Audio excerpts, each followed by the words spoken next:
We need to own what we do. We've been apologizing and apologetic for being in HR instead of owning what we do. Every other profession says, I'm a salesperson. I'm a finance person. I'm a marketer. We go, I'm sorry, I'm in HR.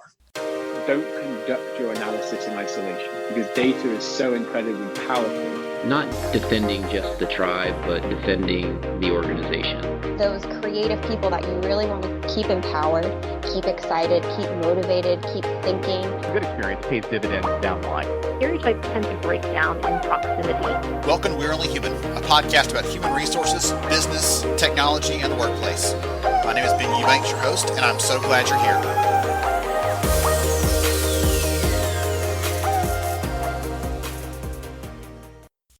Hey everyone, it's Ben Eubanks. Earlier this summer, I had a chance to run an event called HR Summer School. It was tremendous, it was spectacular, it was all those superlatives that I could throw in there. It was just an amazing experience. And one of the things that was amazing for me is secretly, actually probably not so secretly, I mentioned this a couple times during the event.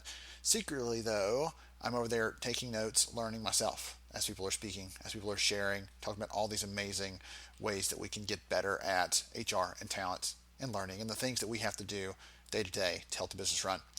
And one of the speakers that shared at the event, Steve Browne, his session was probably the best attended out of all the contents at the conference, and I decided to share that here. So we're going to replay the conversation that I had with Steve Browne. If you don't know Steve, you're missing out. He seems to know everyone. I jokingly call him in the conversation the most connected man in HR, most connected person in HR, and you'll see why. He knows people's names, he remembers people, and he's going to talk about the importance of that. How to humanize the work we do, how to know people, how to remember people, and how to be remembered as an HR leader. What kind of a legacy we leave behind, so on. Actually, there's a session on your HR legacy. We'll talk. I might replay that one as well on the podcast in the coming weeks and months, just because we had so many good conversations there. If you enjoyed this conversation with Steve and you're like, wow, this is phenomenal, we actually have the entire replay available. If you did not catch the sessions, you did not catch the conference, you want to check this out, you hear this and you're like, wow, that's good, just know that Steve is one of 50 speakers we had at the event. And you can get that at humanresourcesacademy.org. You can get that at humanresourcesacademy.org. That's where all of our courses and other good stuff are, if you want to check those out. So without further ado, I'm going to get out of the way so we can hear from Steve Browne. Hey everyone, welcome back to HR Summer School Fireside Chats. So when I went out there and I asked everybody that's kind of tuned in, watching what's happening, I have a kind of a group of people that are supporting the event, and I said, hey, who do you want to see take the virtual stage, talk about what's on their heart? And one of the resounding answers was Steve Browne. I want to hear from the most connected man in HR, as I like to call him. So I have him here with us. Steve, welcome to the conversation. Hi, Ben. It's so cool. I'm so glad you're doing this program. I think it's needed, and I'm glad you're putting it on. Absolutely. Well, it's about education, it's about inspiration, but it's also about connection. And that's where I really want to hear from you a little bit, because I wasn't kidding a minute ago. Like everyone I know knows you. And when I'm like, hey, I meet random people when I was in England earlier this year, and they're like, oh, Steve Browne. Yeah, absolutely. So like, that's both amazing and like crazy that you've done that. So talk a little about what you do first, give the audience some background into who Steve is, and then I'll dive into kind of that question thread and try to tease out how we can all do that a little better. Sure. Professionally, I'm in HR. Been HR my entire career. Now I'm an executive, which is kind of fun to think about. I'm not your typical executive when you think of HR, and I tend to do HR much differently than most. Much more people-centric, always have been. After my first job, to be honest. My first job, didn't know that you could be people-centric. Then I learned, doggone it, you need to do this. But I've been in environments where I've been allowed to do that. And since I've been so people-oriented naturally as a person, it just made sense to connect outside of my organization. And so I've been doing it for decades.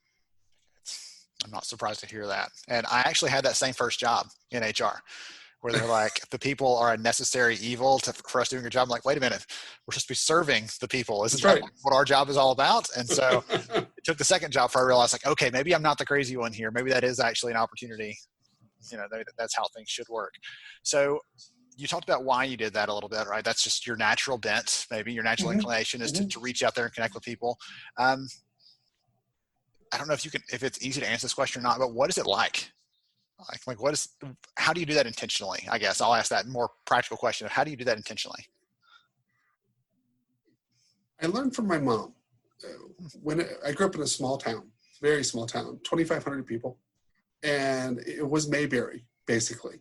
And when you saw everybody, you'd walk up and down the street and everyone would talk to you by name. They wouldn't just say hello. They would say, hello, Ben.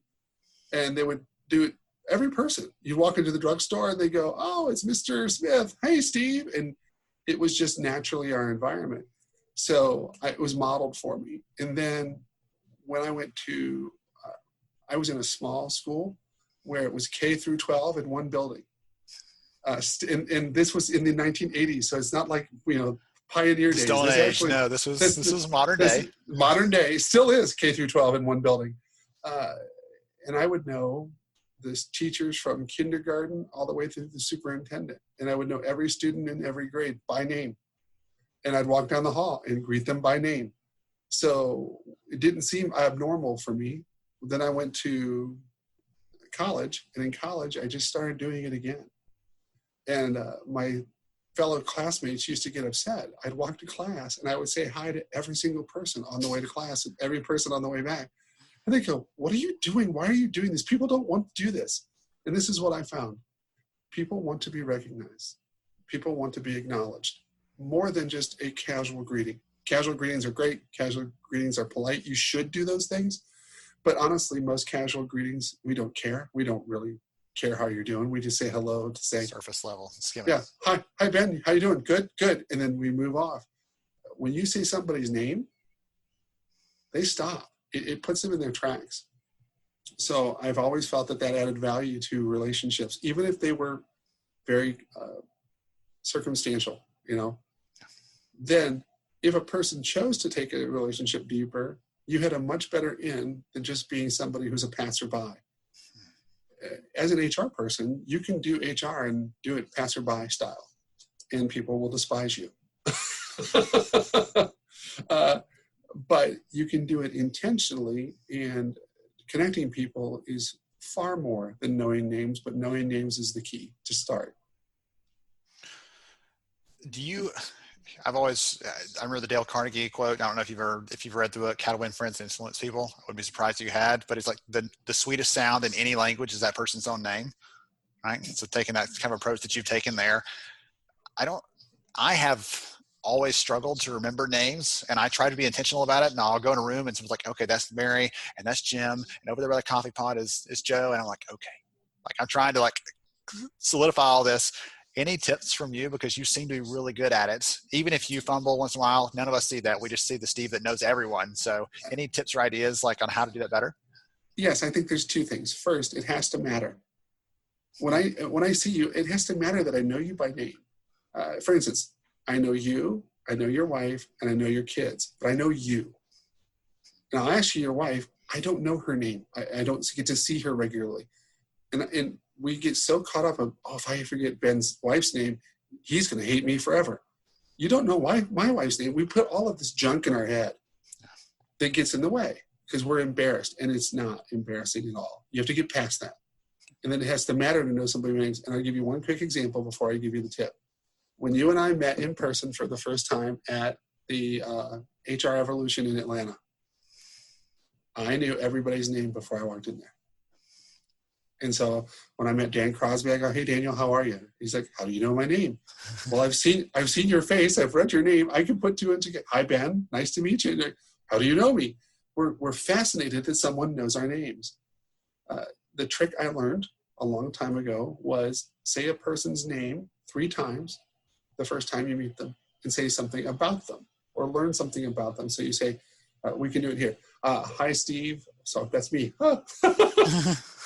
Hi, Ben. I'm Steve. Ben, tell me what you do. I'm a writer. So, Ben, you're a writer. What kind of things do you write, Ben? I write about how to make work more human. So, Ben, when you write about things that make work more human, I also noticed that you wrote about AI. How does that make work more human, Ben? we can keep going on this, but I get the thread here. I get your kind of, Right. it's, So my thing is, you every time you ask about somebody, you tie their name to it. it sounds weird to say it.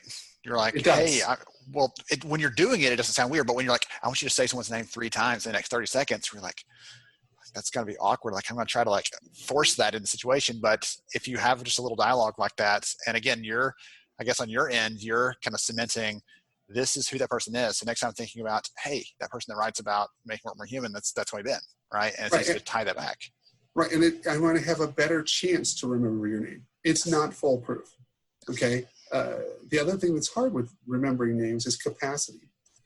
If you're a person who has a tight circle of friends, chances are you're good with 10 to 20 names, and you'll know them and you'll know everything about their lives. Some people are wired differently, and they can have a much larger capacity. I know thousands of people by name. We had talked right before we got on the call about how you went to London, and there was a tweet up in London, and it was put on by Kate Griffiths Lambeth, which is the coolest English name ever. And when I walked in, I said, hi, David. Hi, Simon. Hi, Sarah. And they're like, how do you know? I'm like, I've known you for a long time. Now we get to meet in person. And it just made everything much more personalized. I think connections need to be personal, but in order to do that, you need to be more vulnerable first and put it out there instead of being more guarded. So let's say someone's listening to this and they're like, yes, I believe this. I understand. I grasp it mentally. What are the actual, maybe they grasp it emotionally. Let's give them some rational ideas. Like, what are some benefits of this? If you are getting better at this, whether it's broadly or even as an HR leader, you said it kind of yourself, you hinted at this, that you can know your people better, even if you have a large workforce. Like, what are some benefits of this kind of approach? I think one of the biggest benefits is something I've seen that HR should be doing is we are the connector inside our organization, not people by names, but our job is to pull people together. So I pull Gary from finance and have him work with Megan from marketing. And Gary and Megan are great performers on their own, but I need to get Gary and Megan to work together. So I'm that conduit. Being a connection is a conduit. I mean, if you look at the word connect, it's pulling things together. It's not just a big name game. So being a conduit in your organization, number one thing. Secondly, it personalizes the workplace. And if you can't personalize the workplace, you can't do HR in a people-centric environment. You're going to lead with things instead of people. You need to lead with people. There was a story I heard recently. I know you love stories, so I'm going to share it through really quick. There's a town in Illinois called Rockford, and they were trying to end homelessness for veterans. And they've been fighting it for like 10 years, and they made a change. And then within the next 12 months had eliminated veteran homelessness completely. And the one big change they made was they stopped saying, okay, we have X number of homeless people in our area, but they started saying, okay, who's seen Gary lately? Is he still staying in this place? What can we do for Gary? Okay, what about Maria? Okay, I saw her the other day. Someone saw Maria. What about her? And they started humanizing it, and they solved this huge problem of veteran homelessness in the second largest city in the state of Illinois, right? So if humanizing can work on that scale, it can work at your scale in your company. So I love that idea, Steve. Yeah, and what I found, Ben, is that when you do that, people are much more open to having conversations, and you learn what's really going on with them, both positive and negative. We keep trying to confine everything instead of allowing it to just be itself and people be themselves. I don't expect anybody to be like me, not one person. I want to come learn you for you. And if you have things that are very different than I am, you should, because you're a person. All of the things that we keep trying to program, diversity, inclusion, recognition, performance management, all these things would be so much simpler if we had a people lens first. And you personalize it first, and I'm telling you, they just flow. I love that. Goodness, I'm over here. I wish I was making notes as you're talking here, because I'm getting some good ideas on this. And this is kind of the way that I learned early on. Like I said earlier, I made the joke about it, but I learned early on that the people focused version of HR, it shouldn't be this mutually exclusive category where like, okay, I'm a business person and I'll force all these HR policies on you. Like you were saying, like this is just a process approach, because at the end of the day, the workforce is human, and treating them as such will allow you to support them, serve them in a better way, and lead them in a better way, instead of treating them like widgets or employee number 731. I need you to come to the office. Like, that's we laugh about that because we know it's true in some companies. Oh, it's some company absolutely out true. there right now, as we're talking about this, some company out there is saying, hey, someone call in employee 731, right? Because there are people that don't do this. And that's why I specifically wanted to have you here for summer school, to encourage this. It's inspiring to hear how you do this and to hear that encouragement. And I'm personally thinking, like, next time I meet someone, how am I going to do this 3 times? How am I going to use their name so that I can talk to them and get this and remember this? Because that is going to make that connection that much deeper and more meaningful with that person. When the pandemic first hit, the first thing I saw was policy driven by our peers on social media. And one of my favorite ones was, we're letting people work from home, and we haven't given them a technology policy of using their tech for work purposes and all this stuff. And we didn't have them sign out their laptop and da-da-da. And so I wrote them back, and it's not my company. And I said, do you have a problem people stealing laptops? And they said, no. I said, then why do you have a policy about it? And they went, well, we're supposed to, because it's what we do. I said, why don't you say, hey, Ben, this is our equipment. I need you to do your job through it. Can you do your job? Are you equipped to do your job? Because if you're equipped, man, I can't wait to work with you. And I know it's a whole new work environment, and I trust you. And they went, does that work? I go, yes. But I think we've been too, I don't know what the right word, pressed into a mold that we think this is the only way to operate. One of the things I'm working on, it sounds so awful, for my new book, is a new theory, and I call it the theory of HR. And what it is this: most companies start with results and then develop processes. We look at year-over-year results, or month-over-month, or quarter-over-quarter. We go, okay, we're up, we're down, we're in between. Therefore, we develop new processes, and then we stop. When you ask people who manage people, what's the number one thing they do all day? Is talk about people. They do. Even if they're talking about a work process, it's like, well, Steve's not doing this, this, and this. And they don't say the work's not getting done. They put a name to it. So, and I write about this, but I changed it to say people plus processes equals results. So if I start with the people first, I give them the processes to do their jobs well, I'm going to get the results I'm really desiring. And if companies would do that, it would change who we are. But in order to do that, you need to be a connector. You can't do it just out of theory. You have to be someone who is well known by your people, that you are the connection they can rely on. That is excellent. I love that. Plus, one of the last questions I want to ask you about is, I know for those of you that are listening right now, you want to check it out. Steve has already written a book that was wildly popular, super bestseller, all over SHRM, called HR on Purpose. Correct? Mm-hmm. And what's the kind of the I want to say the plot? It's not a fiction book. What is the summary of HR on Purpose? The big plot is that we need to own what we do. We've been apologizing and apologetic for being in HR instead of owning what we do. Every other profession says, I'm a salesperson. I'm a finance person. I'm a marketer. We go, I'm sorry, I'm in HR. Or, oh gosh, I'm in HR, and we just, everything's, dark, doom and gloom, and we have to deal with those effing people. And you go, wait a minute, you're a person. And we forgot that. We have lost the idea that HR people are humans as well. We've just completely beat it out of it. So the whole book is own what you do, love what you do, and thrive in what you do. All right. I love that. And then you've got a new one that you're working on right now, correct? Yes. Mm-hmm. Called HR Rising. Is that correct? HR Rising. Yeah. Yeah. Awesome. So the tagline, because every book has to have a tagline, evidently, it says from ownership to leadership. So the whole point is, now that you own what you do, how do you lead from where you are? But it's very similar. It's not a model. It's a series of stories and different attributes and behaviors that can help you lead, regardless of the level you have in HR. So you don't have to be a CHRO to lead. You can be a coordinator to lead. You can be a director, whatever role. FD Admin 3, lead where you right. are. Lead where you are. And so I think it's just something that's been missing just as I felt the other part was missing in our profession. I'm just trying to fill the gap to have people be more confident in what they do. Awesome. I love that.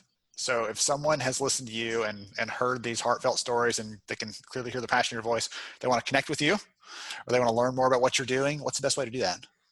Two places are best. One, LinkedIn. But understand, if you connect with me on LinkedIn, I want to see a message from you, why you want to get to know me, and I will connect with you, but it's on. Because now you're a connection. I'm going to know who you are. I'm going to check up on you. I'm going to see how you're doing because I want you to succeed. So don't connect with me just to connect and go, ooh, I have another person on LinkedIn. Understand that we're making a commitment to each other. And the other part is Twitter, where I'm very active and visible. And my handle on Twitter is @SBrowneHR, and that's Brown with an E, so SBROWNEHR. Awesome. Steve, I really appreciate you taking time out of your day to spend some time with us, teaching the students here as a faculty, an adjunct, if you will, for HR Summer School. This has been so much fun. I am honored to spend some time with you, and I really appreciate you sharing your expertise with us. Thanks, Ben. It's been a pleasure, and I love seeing you all the time. Awesome. Good deal. Thank you to everybody else. Hang on for more HR Summer School coming right up. I hope you enjoyed that conversation with Steve Browne. As I mentioned, this is a replay. HR Summer School is not coming right up. It's actually happened, and you can get the on-demand replay of that entire event, Steve's conversation, plus 50 other speakers at humanresourcesacademy.org. Thanks, everyone, and we'll catch you next time. Thank you so much for joining me on the show today. I'm honored to have you as a listener. If you enjoyed this episode, please take 10 seconds to rate it at iTunes, Stitcher, or wherever you listen to your podcast. Also, if you know a friend that could benefit from today's conversation, please pass it their way. After all, a rising tide lifts all ships. To see show notes, sponsor information, and our full show archives, visit onlyhumanshow.com.